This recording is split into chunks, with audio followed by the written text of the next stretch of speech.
Welcome to the Tourist Route with me, Robert Anderson.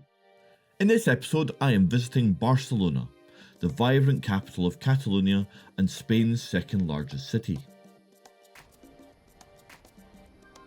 With just under 2 days to explore, I boarded an early morning train from Madrid's Atocha train station, ensuring that I could arrive early and have most of the day for sightseeing. I was taking a fast train on the Ouigo TGV 108009, a train service owned by SNCF. Now Ouigo is seen as a budget-friendly operator, so to guarantee some comfort and hopefully a snooze, I opted for the first-class ticket. The train offered a luggage rack to accommodate my big suitcase.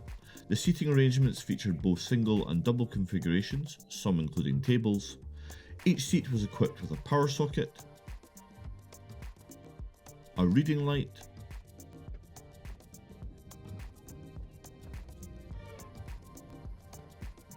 generous legroom,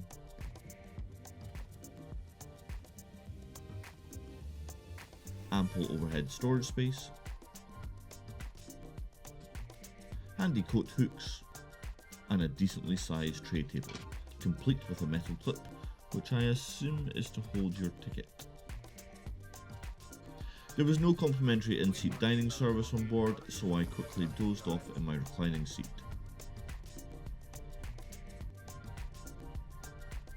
Before I knew it, we had reached our destination, Barcelona Sant Station, in just under 2.5 hours. During weekdays, there are 38 trains a day between Madrid and Barcelona, run by Renfe and Ouigo. At the weekend, there's about 26. I travelled on the Ouigo and had no complaints. Trains are high speed and take about 2.5 hours, and prices start about €20 for a single second-class ticket. Following a brief 15-minute taxi ride to central Barcelona, I was able to check in at my hotel earlier than expected, allowing me to kick off sightseeing. My hotel happened to be near Casa Batllo, a house originally constructed in 1877 but artistically reimagined by the famous Barcelona architect Antoni Gaudí between 1904 and 1906. I booked my ticket online and I opted for the Golden package, which promised an audio tour, an immersive experience, and exclusive atlas to the Batllo family's private residence. Upon my arrival, I noticed that the queue was quite lengthy, but as a gold ticket holder, I had the privilege of breezing through the express line. The tour started downstairs where I entered a moving walkway, which led me through a dreamlike Gaudí-styled scene, supported by mood lighting and nature sounds. It was an abstract experience which you'll need to interpret in your own way. I was then equipped with a tablet and headphones, enabling me to navigate through this remarkable house. The audio tour was integrated into every room and hallway of the house, supported by augmented reality, which added virtual furniture and other elements if you positioned your tablet in the right way.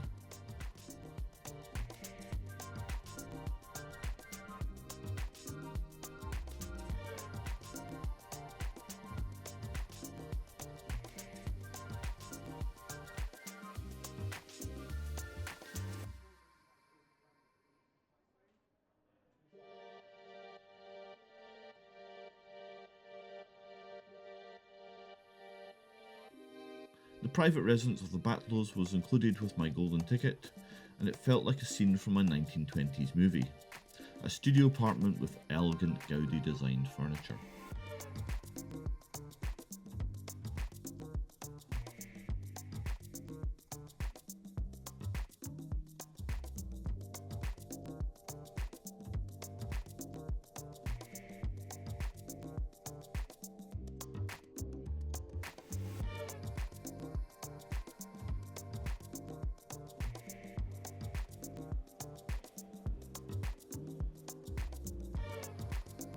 Following a thorough look through the house, I got to the top floor and climbed to the roof terrace, which has Gaudí designed chimneys, giving the appearance of a dragon from the exterior. There is also a small bar up here where you can buy a drink and enjoy the city view.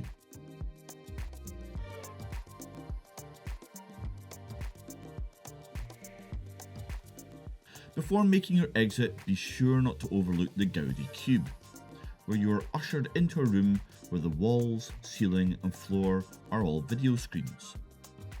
The experience is really hard to describe, but rest assured it was exceptionally cool and a unique part of the visit. Casa Batllo is located on the Passeig de Gràcia in central Barcelona. The metro stop of the same name is just outside. There are 3 ticket packages to choose from: blue, silver and gold. I personally recommend the gold package. It is around €10 more, but you see everything. The attraction is very popular and I recommend buying your ticket in advance, which will save you about €4. Please note that blue and silver tickets are timed allocated visits. Photography and filming are permitted inside, and I would allocate about 2 hours to explore the main house and the immersive experiences. There is no cloakroom on site, and there are a lot of stairs on the property, but there is a lift for those with mobility issues. There's a bar on the roof terrace which serves drinks and light snacks, and toilets are available. I was facing a slight time issue while I was in Barcelona, and knowing I wouldn't be able to explore absolutely everything on my wish list, I went to Plaça de Catalunya, the main plaza in the city centre, to board a city bus tour. Bus tours are amazing when you find yourself short on time.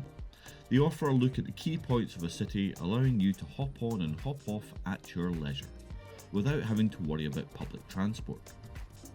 I chose a 24-hour ticket from City Sightseeing. This has 2 bus routes which were both available with your ticket, and the buses came with 16 language options and free Wi-Fi. As we weave through the Barcelona streets, we pass sites such as the Grand Arco de Triunfo, built in 1888, dedicated to agriculture and industry. We cruise past the Art History Museum, the beach, the Sangrada Familia, which we'll cover later, the Olympic Stadium from 1992,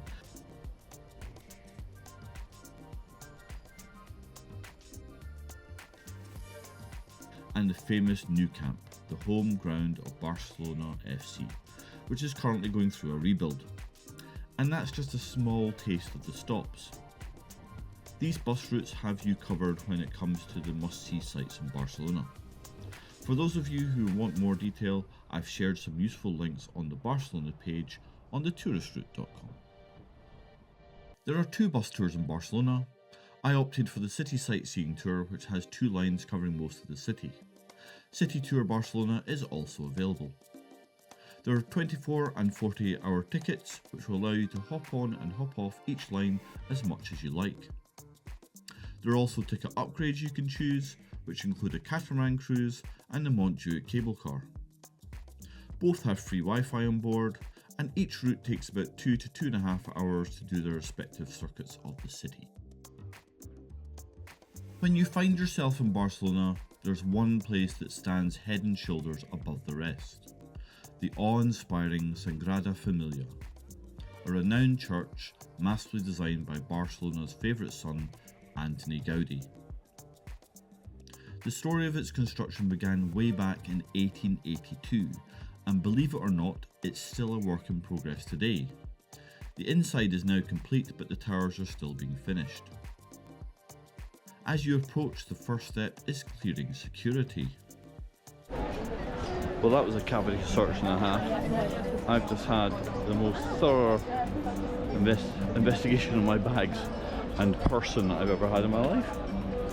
With that formality behind me, the entrance facade of this church offers a glimpse into why the construction has taken nearly 150 years to do. The level of detail is simply out of this world, an artistic marvel that will make you ask yourself how such detail in a building was even done. Once you step inside, the scene is nothing short of amazing.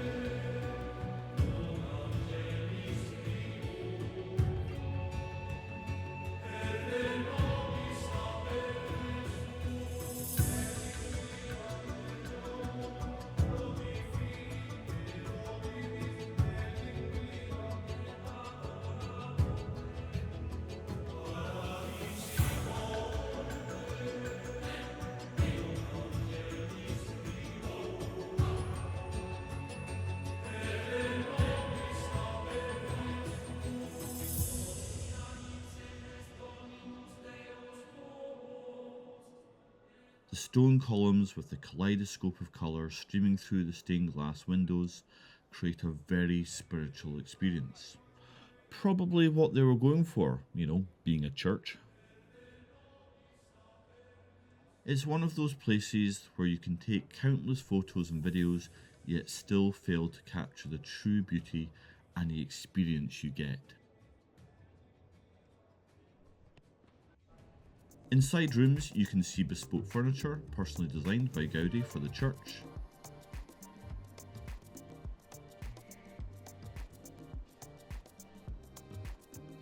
And then there's this hand-carved door, a typographer's dream and another work of art. Sangrada Familia is a triumph of art, architecture and religion, and should be an absolute must on everybody's bucket list. The Sagrada Familia is a Catholic church and you will be expected to dress appropriately, so no short shorts or vest tops. You'll be thoroughly searched before you enter, which can add about 10 minutes to your visit. This is a very popular attraction. Every tourist in the Barcelona area will be coming here at some point, so it's best to book your ticket in advance. I booked mine 24 hours in advance and I missed out on climbing the towers, which I was really disappointed about. There's an app audio tour and you can join a guided tour if you do some forward planning. You can take photos and film in the church. There are no lockers to store anything on site, and there is wheelchair access and toilets.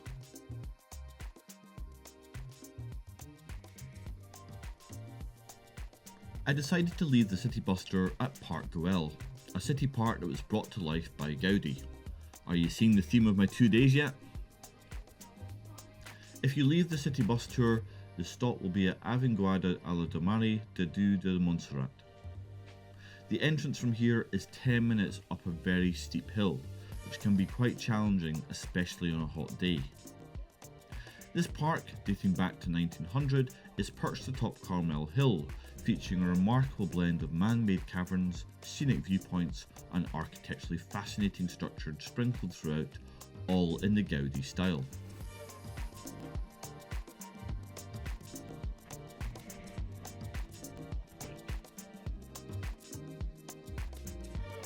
Navigating can be a bit of a puzzle at times, but the rewards are well worth it when you come to your first panoramic view.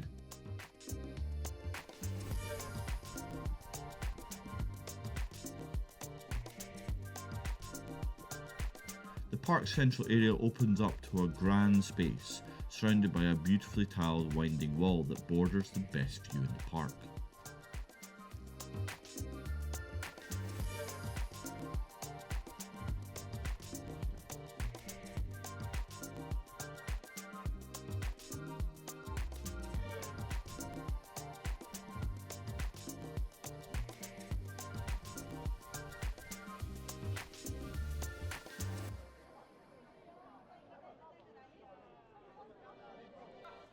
Beneath, you'll have the opportunity to explore the cool shaded underground areas adorned with exquisite columns and mosaics.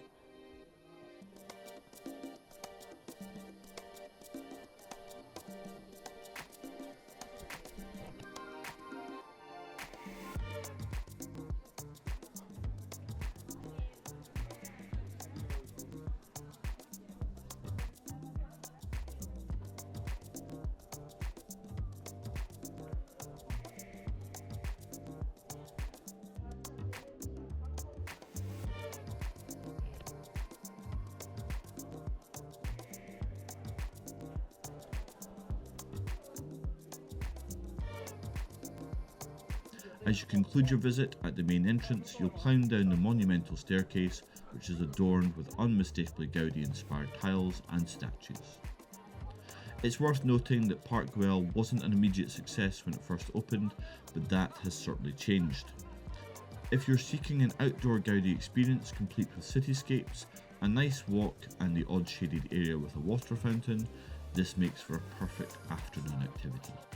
There is an entrance fee to enter the park, which you can buy online in advance. I have put some links on the Barcelona page on the touristroute.com. There are guided tours available, which you'll need to pre-plan. There are many picnic areas along the track as well as water fountains and toilets. The park is quite exposed in places, so please bring some sun protection with you, and also the path is loose at times, so I recommend having some good walking shoes. While I was on the bus tour, I caught a glimpse of a magnificent view of the city from Montjuïc, leaving me eager to return and take some photos. I discovered there was a cable car that could be accessed via funicular railway. I caught the metro L3 line to the station Parallel, and after a quick change I boarded the funicular which took us to the cable car station. Having booked my ticket in advance online, I managed to save a few euros, although I must admit there was no other benefit such as fast track access, and I had to queue for about 20 minutes. Nonetheless, the cable car journey was great, giving me the opportunity to soak in the view as we ascended.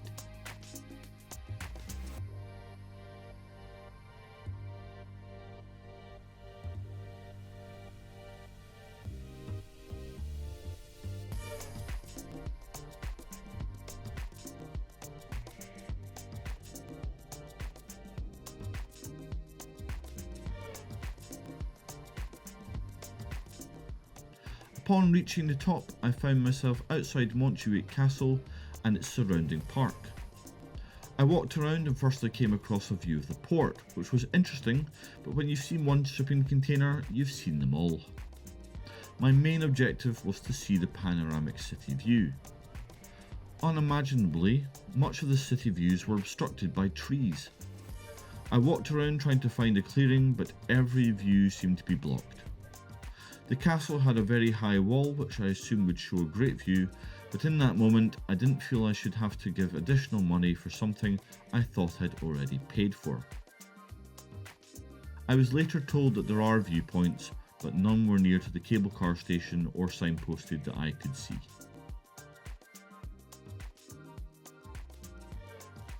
Montjuïc's cable car is worth doing, and although the view isn't the best, there are still nice walks to do at the top, and you can walk to the Olympic Stadium or visit the Juan Miró Foundation, the Musée National d'Art de Catalunya, and the Pobla Espanyol, all covered in more detail on the 𝐼touristrooute.com. I bought my ticket in advance, which was €2 cheaper than paying at the ticket office. The cable car takes about 4 to 6 people and will take about 15 minutes to ascend to the top. The funicular at Parallel station was included in the metro ticket. Barcelona is a truly remarkable city. In many ways it's a familiar European city, but it has a uniqueness that sets it apart from all others. If you happen to be an architect, a designer or artist, this city will stir your creative passions. My visit to Barcelona was short, only 48 hours, which I must admit proved too little time to explore all the sites I wanted to see. I would recommend dedicating a minimum of 3 to 4 days for your visit. For a comprehensive list of attractions that I saw and missed during my brief stay, please refer to the Barcelona page on the 𝐼touristrooute.com, link below. Barcelona is the perfect destination for an extended weekend getaway, and should you find yourself pressed for time, I recommend doing the bus tour. While I did walk a lot in Barcelona, certain locations are quite a distance apart. The city tour bus proved to be the best form of transport, but additionally the Barcelona tourist card offers the convenience of free travel, museum access, skip the line tickets, and a host of discounts. You can find links to these on the 𝐼touristroote.com. In Spain, restaurants close early and open again in late evening. Should you be like me and want your evening meal between 6 or 7, ask your hotel, as they will often know of nearby options that are open. I visited in July and I found the Barcelona climate to be hot but pleasant at around 25 degrees Celsius, likely as it's on the coast. Please note there is a tourist tax of €5 per person per day, which will be added to your hotel bill. Whether you're an admirer of Gaudi's architecture, like strolling through historic neighbourhoods, or simply seek a vibrant and captivating destination for a weekend getaway, Barcelona is an exceptional choice. Thank you so much for tuning in to this episode of The Tourist Route. I hope you enjoyed the journey and found some inspiration for your next trip. If you liked what you watched, please give me a thumbs up and don't forget to share and hit that subscribe button so you don't miss more travel adventures coming to this channel. For an extra dose of travel tips, helpful links and a deeper dive into all the destinations I've covered, head over to thetouristrute.com.